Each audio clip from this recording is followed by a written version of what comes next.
everyone, it's Miss Santiago. I'm going to give you all a few minutes to get logged in. I think Facebook was having a little bit of an issue. Hopefully we'll be able to go on with the show. I have Jacob here. Bribed him with a little bit of cake, which he never gets. We did a little math lesson. We baked a cake today, right, Lil? Should I show them our cake that we made? It's pretty delicious. Whoa. We baked a little layer cake today. So Lily was practicing her measurements. Jacob got to test sample. Really fun way to do some math at home. All right. Hi, Miss Puts. Hi, Josh. Hi, Beth. You gonna say hi? Hi. So we've been doing some fun read-alongs the last few days. We read about caterpillars 2 days in a row. I don't have any caterpillar books for you. Lily's caterpillars are growing and moving around and eating their food. And we have our little science experiment Lily's been doing where she's testing to see if different colored water will change the petal colors. And it looks like it's happening, right, Lil? Mm-hmm. Yeah. So let's get started with our story. So our theme today. Yeah. But if they look really close, you can see the color. Okay. Let Mama start reading now, okay? Here. Are you going to help me read? Mm-hmm. So our theme for today is dragons. We have 3 fun books. Actually, I have 4, but I don't think I'm going to go with 4. We'll do 3. We have Puff the Magic Dragon, which just fell down. Ouch. We have Dragons Eat Noodles on Tuesdays. Yay! And then not a dragon book, but a noodle book, Strega a Nona, which is a really fun book about magic and grandmas and noodles. So I'm going to flip the screen and show you guys the book directly. I got some feedback that the book was backwards on your end. So let's try something new. Hopefully Jacob will behave with his cake and we won't have any meltdowns. Are you going to behave? I don't know. That looks mischievous. Lily will be backup babysitter, right, Lil? Okay, here we go. Hi, Jake. How are you? Hi, Miss Ariana. All right, I'm going to try to flip it now. I'm a little new to this. Let's see if this works. It worked. Okay. Puff the Magic Dragon. So this is one of our favorites here at home, and I've read it to some of the kids at school. I'll show you too, Jakey. Don't worry. There is a sad part, but don't worry. It gets happy at the end. So if you're sensitive, don't need to get out the tissues. We'll all be okay. So it's the song by Peter Yarrow and Lenny Lipton, and the paintings are by Eric Poy Barrett. Here we go. You gonna sing along with me? If you know the song at home, go ahead and sing. Puff the magic dragon lived by the sea and frolicked in the autumn mist in a land called Hanali. Little Jackie Paper loved that rascal Puff and brought him strings and sealing wax and other fancy stuff. Puff the magic dragon lived by the sea and frolicked in the autumn mist in a land called Hanali. Puff the magic dragon lived by the sea and frolicked in the autumn mist in a land called Hanali. Together they would travel on a boat with billowed sail.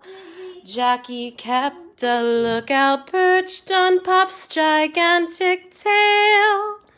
Noble kings and princes would bow whenever they came. Pirate ships would lower their flag when Puff roared out his name. Oh, Puff the magic dragon lived by the sea and frolicked in the autumn mist in a land called Hanali.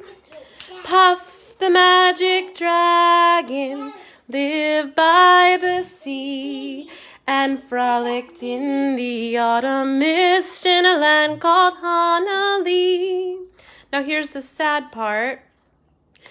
A dragon lives forever, but not so little girls and boys. Painted wings and giant's rings make way for other toys. One gray night it happened Jackie Paper came no more. And Puff, that mighty dragon, he ceased his fearless roar. Oh, it's so sad. His head was bent in sorrow, green scales fell like rain. Puff no longer went to play along the cherry lane. Without his lifelong friend, Puff could not be brave. So Puff, that mighty dragon, sadly I feel the same way. Gonna take him, go ahead. Slipped into his cave. Look, he's so sad. His friend left him. I know. Here we go. But now look, he has a new friend. Puff the magic dragon lived by the sea and frolicked in the autumn mist in a land called Honolulu. Oh, Puff the magic dragon lived by the sea and frolicked in the autumn mist in a land called Honolulu. And Lily and I like to think that this must be Jackie Paper all grown up and that he must have brought his daughter along to see Puff. So it's a happy book in the end. Unfortunately, Jacob didn't quite make it. Lily has to go babysit, but that's okay. I have another fun book for you guys. Also about dragons. Some of you might have read this with us at school. This is such a funny one. Dragons eat noodles on Tuesdays. A few weeks ago, John Dixon came and read this with me to some elementary kids. And it's really a funny book. So it's called Dragons Eat Noodles on Tuesdays. The author is John Stahl, and the illustrator is Tad Bentley. Do you guys remember what an author does? That's right, an author writes the books. And the illustrator draws the pictures. Hi, Miss Wagaman. I see Andrew's here. Hi, and Cole must be here. And LaRoyal and Cassie. Hi, everybody. All right, here we go. Miss Santiago is reading. We are looking, listening, and participating. Oh, hi, everybody. Want to hear a great story? Want to hear a story? Great. Once upon a time. The end. What? Not enough of a story for you? Fine. Let's try this. So there's this kid. And he gets eaten by a dragon. The end. What? You still don't like it? Sheesharoni. Maybe I can help you? You? How can you help? How can you help me? Look, no one wants a story about dragons eating people. Fine, Mr. Smart Guy. Do you have a better idea?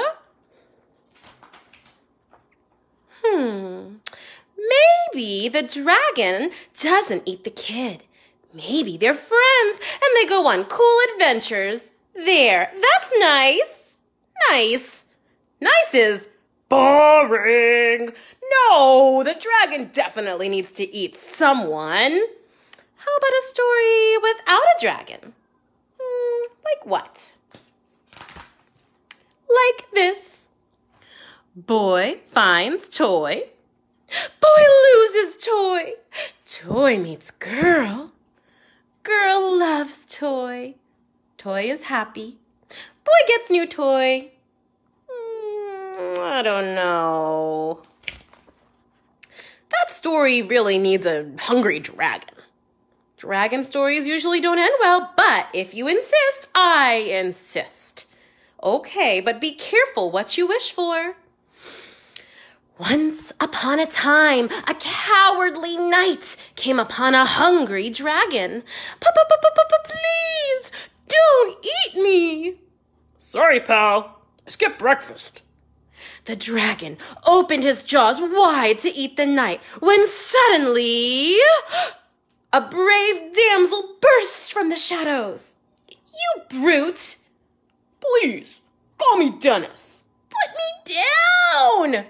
I don't care what they call you. You put that knife down. Come on, I'm starving.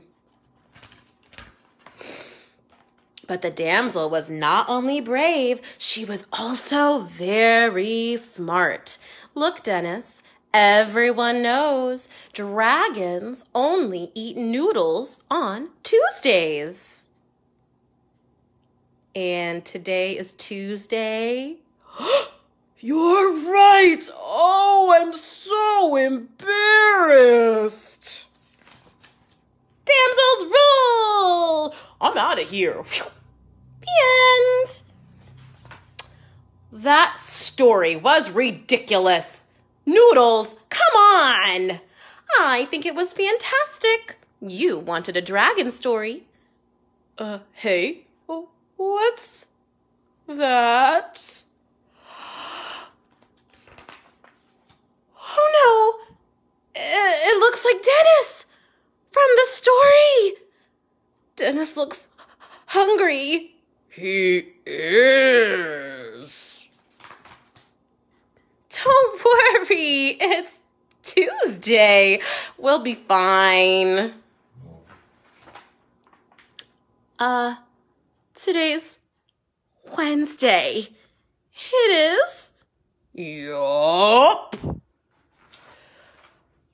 How about that? Gulp.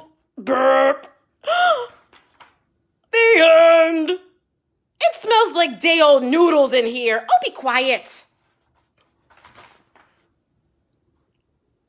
Wait, here's a story for you. There are these two guys who escaped from the belly of a dragon. I like it. I hope you guys like that one. Little humor for your Friday. All right, I've got one more for you. Speaking of noodles, this is a classic tale. Another great dragon book, by the way, that maybe we'll read another day is called A Gold Star for Zog. Highly recommend that one. But we're going to do one more book, and it's called Strega Nona, and it's author and illustrated by Tommy DePola. You guys ready? Here we go.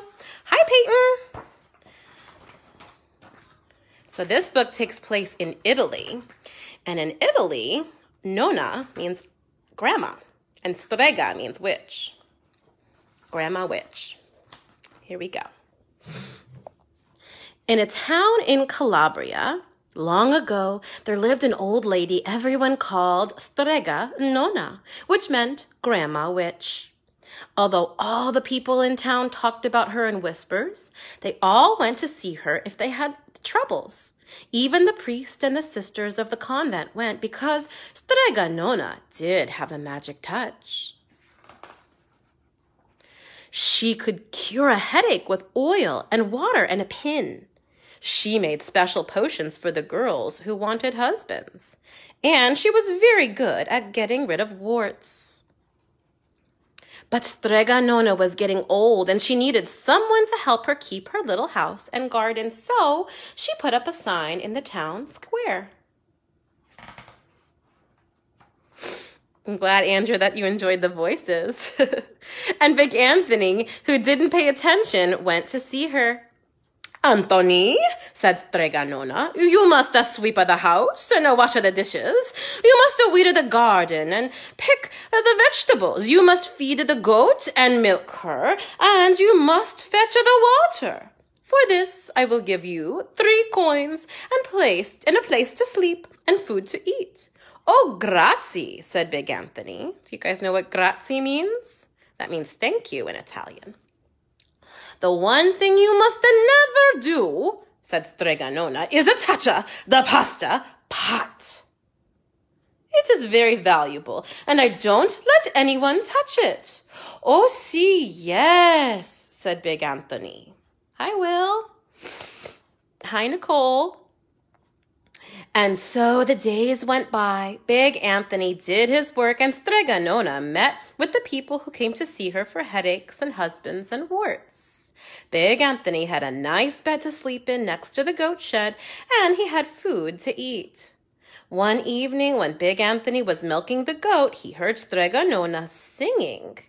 Peeking in the window, he saw Strega Nona standing over the pasta pots. Here comes the magic, everybody. She sang, "A bubble, a pasta pot. Boil me some pasta, nice and hot. I'm hungry and it's time to sup. Boil enough pasta to fill me up." And the pasta pot bubbled and boiled and was suddenly filled with some steaming hot pasta. Then Strega Nona sang, "Enough of my pasta pot. I have my pasta nice and hot. So simmer down my pot of clay until I'm hungry another day." "How wonderful," said Big Anthony. "That's a magic pot for sure." And Strega Nona called Big Anthony in for supper. But too bad for Big Anthony, because he didn't see Strega Nona blow 3 kisses to the magic pasta pot. Hey, John, yeah, it is fake. It's fiction. And this is what happened. The next day, when Big Anthony went to the town square to fetch the water, he told everyone about the pasta pots. And naturally, everyone laughed at him because it sounded so silly. Did I skip a little page? Oh, no, I didn't. Here we go. And naturally, everyone laughed at him because it sounded so silly, a pot that cooked all by itself. "You'd better go confess to the priest, Big Anthony," they said. "Such a lie." And Big Anthony was angry, and that wasn't a very good thing to be. "I'll show them," he said to himself. "Someday I'll get that pasta pot and make it cook, and they'll be sorry." Uh-oh, is he supposed to be touching that pasta pot? He is not. That day came sooner than even Big Anthony would have thought, because 2 days later, Strega Nona said to Big Anthony, "Anthony, I must go over the mountain to the next town to see my friend Strega Amelia. Sweep the house and weed the garden, feed the goat and milk her, and for your lunch, there are some bread and cheese in the cupboard. And remember, don't touch the pasta pot."